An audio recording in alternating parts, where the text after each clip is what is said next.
اعوذ باللہ من الشیطان الرجیم بسم اللہ الرحمن الرحیم تبارک الذی بیدہ الملک وہو علی کل شیء قدیر الذی خلق الموت والحیاة لیبلوکم ایکم احسن عملا وہو العزیز الغفور۔ السلام علیکم ورحمۃ اللہ وبرکاتہ۔ عزیز طلبہ، ہم 29واں اور 30ویں پارے کا انشاءاللہ العزیز ترجمہ پڑھیں گے۔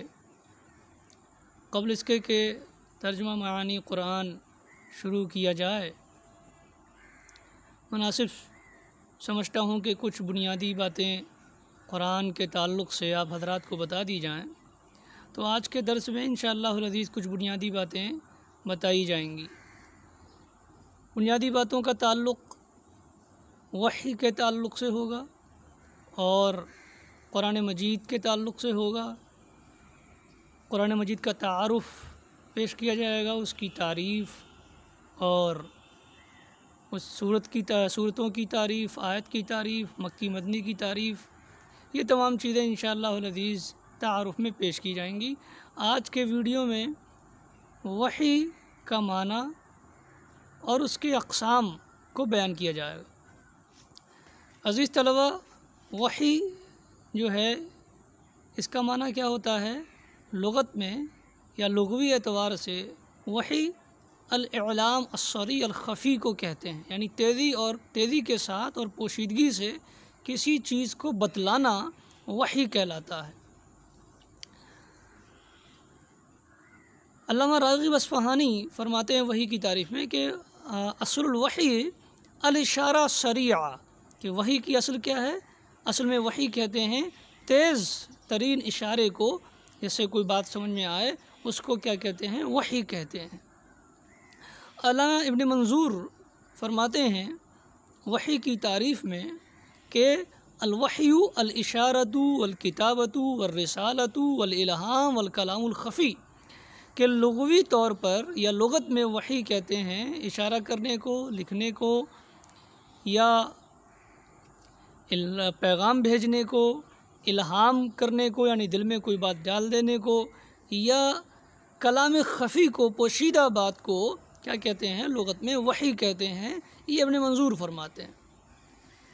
اور ابن حیان فرماتے ہیں وحی کی تعریف میں، وحی کی لغوی تعریف میں، اس کی لغوی تشریح کرتے ہوئے ابن حیان فرماتے ہیں کہ اصل الوحی، وحی کی اصل کیا ہے؟ القاء علم فی اخفاء، یعنی پوشیدگی کے ساتھ علم پیش کرنے کا نام کیا ہے؟ وحی ہے۔ اور پھر وہ کہتے ہیں آگے وَكُلُّ مَا أَلْقَيْتَهُ إِلَىٰ أَحَدٍ حَتَّى عَلِمَهُ فَهُوَ وَحْيٌ كَيْفَ كَانَ، یعنی ہر وہ چیز جو آپ دوسرے کے سامنے پیش کریں اور وہ اس کو جان جائے، اس طرح پیش کریں کہ وہ اس کو جان جائے، تو یہ وحی کہلائے گا۔ اب یہ طریقہ کچھ بھی ہو سکتا ہے، بہرحال کسی بھی طریقے سے کوئی بات اگر آپ کسی کے سامنے پیش کرتے ہیں اس طرح سے کہ وہ اس کو جان جائے، سمجھ جائے، تو یہ وحی کہلائے گا لغوی طور پر۔ تو لغت میں وحی اشارے کو کہتے ہیں، لکھنے کو کہتے ہیں، یا الہام کو کہتے ہیں، پیغام بھیجنے کو کہتے ہیں، پوشیدہ بات کو کہتے ہیں۔ یہ کہ ہر وہ طریقہ جس سے آپ کسی کو کچھ سکھلا سکیں، بتلا سکیں، لغت میں وحی کہلائے گا۔ یہ ہم نے آپ کے سامنے لغوی اعتبار سے وحی کے معانی کو پیش کیا۔ قرآن مجید میں لفظ وحی جو ہے یہ مختلف معانی میں استعمال ہوا ہے۔ آئیے دیکھتے ہیں کہ قرآن مجید لفظ وحی قرآن مجید میں کن کن معانی میں استعمال ہوا ہے۔ نمبر 1، قرآن مجید میں لفظ وحی جو ہے ایک عام انسان کو کیے جانے والے فطری الہام کے معنی میں بھی استعمال ہوا ہے، جیسے سورہ قصص آیت نمبر 7 میں اللہ رب العالمین نے ارشاد فرمایا وَأَوْحَيْنَا إِلَىٰ أُمِّ مُوسَىٰ أَنْ أَرْضِعِيهِ، ہم نے حضرت موسیٰ علیہ السلام کی ماں کے دل میں یہ بات ڈال دی کہ وہ ان کو دودھ پلائیں۔ یا انسان کے، ایک عام انسان کے دل میں جو فطری الہام ہوتا ہے اس کے لیے جو ہے لفظ وحی کو استعمال کیا گیا۔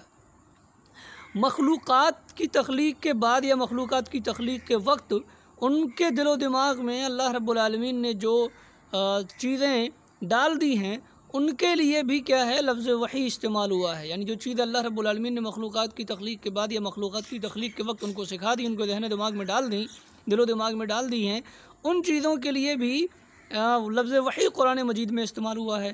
چنانچہ سورۃ النحل آیت نمبر 168 میں اللہ رب العالمین ارشاد فرماتا ہے وَأَوْحَىٰ رَبُّكَ إِلَى النَّحْلِ أَنِ اتَّخِذِي مِنَ الْجِبَالِ بُيُوتًا وَمِنَ الشَّجَرِ وَمِمَّا يَعْرِشُونَ کہ ہم نے آپ کے رب نے شہد کی مکھی کو یہ وحی کر دی ہے یا اس کے یہ سکھا دیا ہے اس کو کہ وہ اپنا گھر بنائے پہاڑوں پر، درختوں پر اور لوگوں کی چھتوں اور چھپروں میں اپنا گھر بنائے۔ یہ بات ہم نے شہد کی مکھی کو سکھا دی ہے، سمجھا دی ہے، اور اس میں یہ بات اس کے دل و دماغ میں ودیعت کر دی ہے۔ تو یہاں جو ہے مخلوقات کو اللہ رب العالمین نے جو جانکاری ودیعت کر دی ہے، ان کے دل و دماغ میں ڈال دی ہے، اس کے لیے لفظ وحی کا استعمال ہوا ہے۔ تو چونکہ یہ ایک طریقے سے سکھانا ہے اور کیا کہتے ہیں علم دینا ہے، اللہ رب العالمین نے مخلوقات کو سکھا دیا ہے، تو اس کے لیے بھی کیا کیا ہے، یہ لفظ وحی کا استعمال قرآن مجید میں ہوا۔ اسی طرح سے قرآن مجید میں لفظ وحی کا استعمال اشارے کے ذریعہ کوئی بات کہنے کے لیے بھی ہوا ہے۔ چنانچہ حضرت زکریا علیہ السلام کا ذکر کرتے ہوئے سورہ مریم آیت نمبر 11 میں فرمایا گیا فَخَرَجَ عَلَىٰ قَوْمِهِ مِنَ الْمِحْرَابِ فَأَوْحَىٰ إِلَيْهِمْ أَنْ سَبِّحُوا بُكْرَةً وَعَشِيًّا کہ حضرت زکریا اپنی قوم کے پاس محراب سے نکل کر اپنی قوم کے پاس آئے اور اپنی قوم کو اشارے سے یہ کہا کہ وہ صبح و شام اپنے رب کی عبادت کریں۔ تو یہاں جو ہے اوحا کا لفظ جو ہے اشارے سے کوئی بات کہنے کے لیے استعمال ہوا، اس لیے کہ حضرت زکریا اس وقت بات نہیں کر رہے تھے، تو انہوں نے اشارے سے جو ہے یہ بات اپنی قوم کو سمجھائی کہ وہ صبح و شام اللہ کی تسبیح بیان کریں۔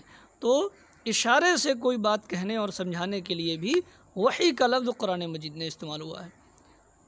ایسے ہی قرآن مجید میں وحی کا لفظ اللہ رب العالمین فرشتوں کو جو پیغام بھیجتا ہے اس کے لیے بھی جو ہے قرآن مجید میں وحی کا لفظ استعمال ہوا ہے۔ چنانچہ فرمایا گیا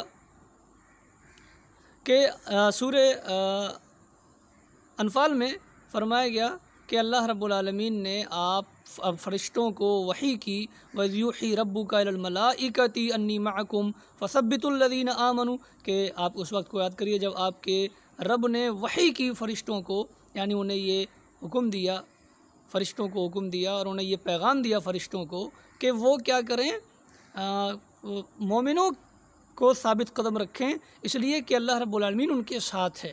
تو یہ جو ہے یہاں فرشتوں کو جو پیغام اللہ رب العالمین دیتا ہے اس کے لیے لفظ وحی کو استعمال کیا گیا ہے۔ ایسے ہی شیطان جو وسوسے پیدا کرتا ہے اپنے ماننے والوں، مریدوں اور اپنے پیروکاروں میں، ان وسوسوں کے لیے بھی لفظ وحی کا استعمال کیا گیا ہے۔ چنانچہ فرمایا گیا سورہ نام آیت نمبر 121 میں وَإِنَّ الشَّيَاطِينَ لَيُوحُونَ إِلَىٰ أَوْلِيَائِهِمْ لِيُجَادِلُوكُمْ کہ شیاطین جو ہیں وہ اپنے ماننے والے، اپنے پیروکاروں اور اپنے اولیاء کے دلوں میں یہ بات ڈالتے ہیں، انہیں وسوسے پیدا کرتے ہیں کہ وہ تم سے لڑیں، بحث و مباحثہ کریں، لڑائی جھگڑا کریں۔ یہ چیز جو ہے شیاطین جو ہیں اپنے ماننے والے اور مریدوں کے دلوں میں ڈالتے ہیں۔ تو یہاں شیطان جو اپنے مریدوں اور اپنے ماننے والوں کے دلوں میں جو باتیں ڈالتا ہے، جو وسوسے پیدا کرتا ہے، اس کے لیے بھی لفظ وحی جو ہے استعمال کیا گیا۔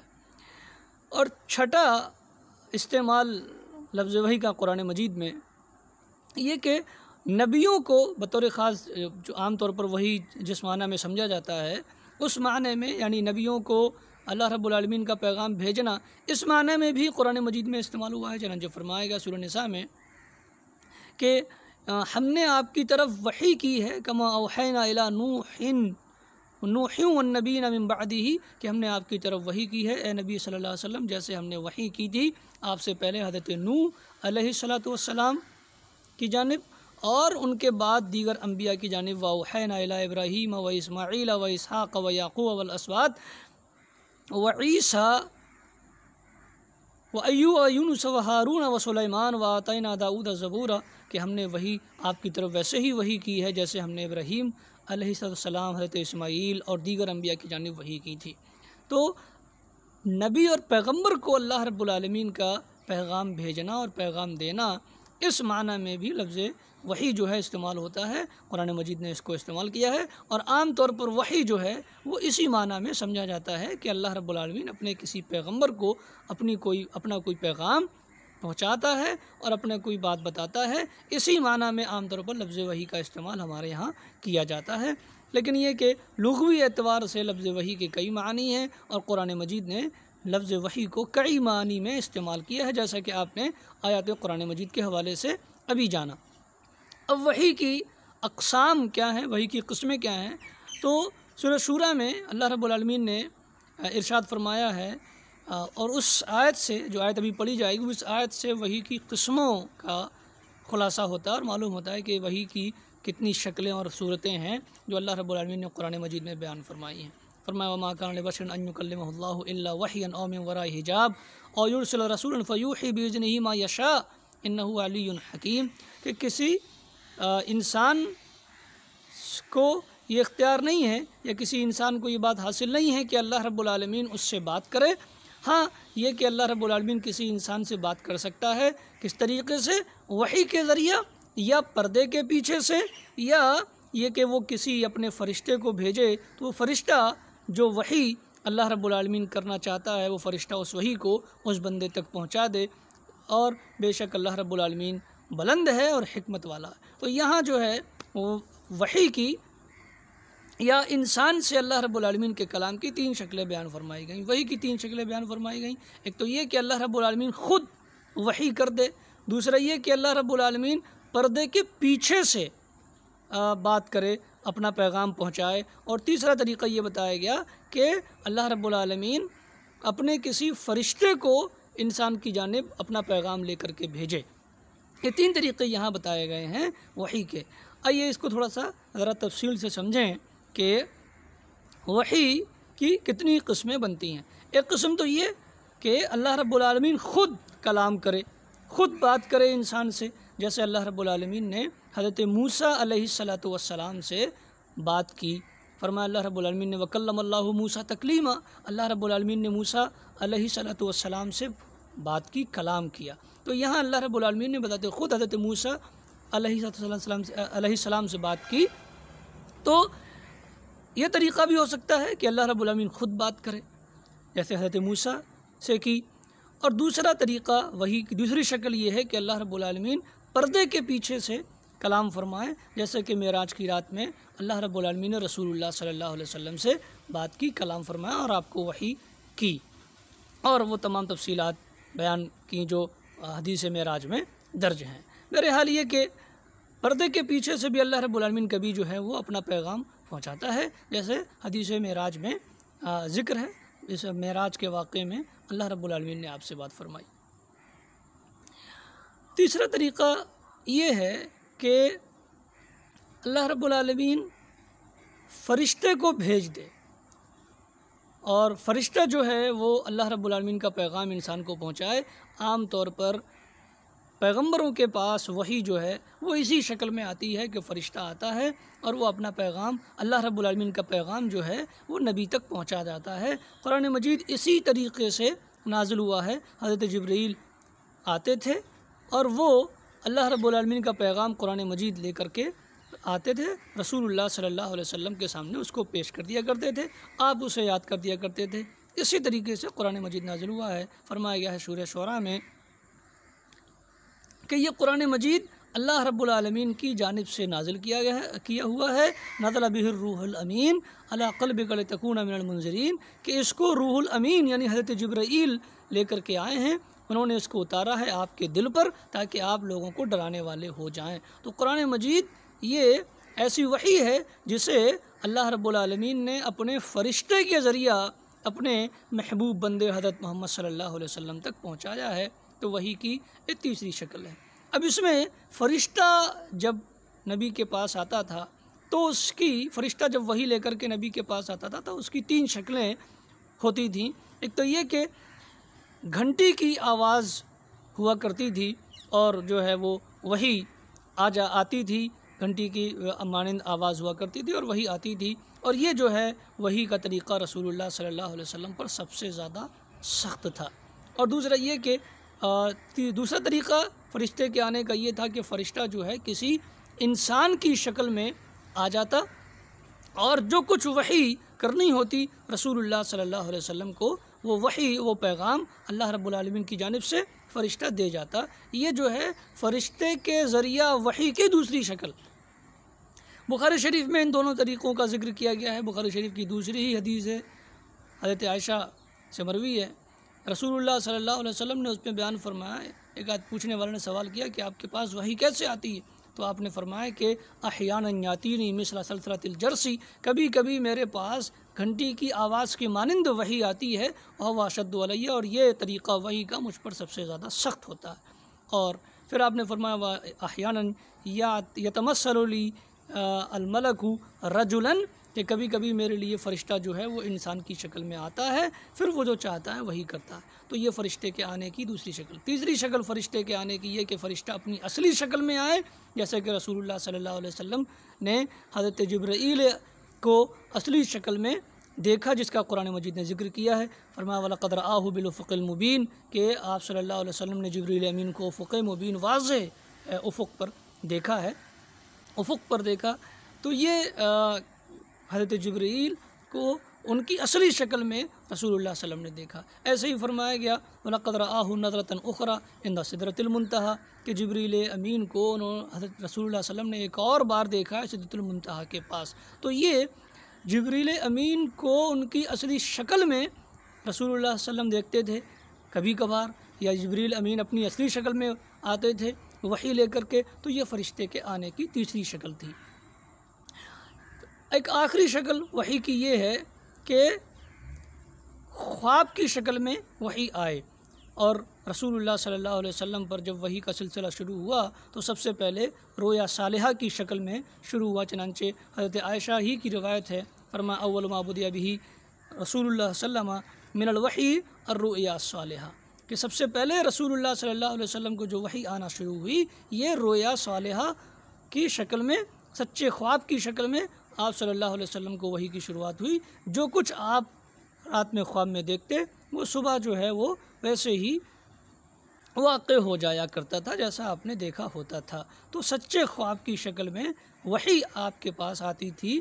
یہ کہیں کہ شروعات رسول اللہ صلی اللہ علیہ وسلم کے پاس وحی کے آنے کی سچے خواب کے ذریعہ ہوئی، تو کبھی کبھی وحی جو ہے وہ سچے خواب کے ذریعہ بھی آتی تھی۔ حضرت ابراہیم علیہ الصلوۃ والسلام کا جو مشہور واقعہ ہے قربانی کا، جس میں حضرت ابراہیم کو حکم دیا گیا کہ وہ حضرت اسماعیل کو قربان کریں، یہ حکم بھی انہیں وحی کی شکل میں دیا گیا تھا۔ تو بہرحال یہ حکم بھی انہیں وحی کی شکل میں نہیں، یہ حکم بھی جو ہے انہیں خواب میں دیا گیا تھا۔ تو وحی جو ہے وہ خواب میں بھی پیغمبروں کو آتی تھی، تو خواب میں وحی آنا بھی وحی کی ایک شکل ہے۔ یہ وحی کی قسمیں بیان کی گئیں۔ آج کے درس میں اتنا ہی۔ وحی کا لغوی معنی بیان کیا گیا اور وحی کی قسمیں بیان کی گئیں، اور وحی کی اصطلاحی تعریف آپ کے کمنٹ باکس میں، اس میں ڈسکرپشن باکس میں دے دی گئی ہے، وہاں سے آپ نقل کر لیں گے۔ آج کے درس میں اتنا ہی، پھر انشاءاللہ السلام علیکم ورحمۃ اللہ وبرکاتہ۔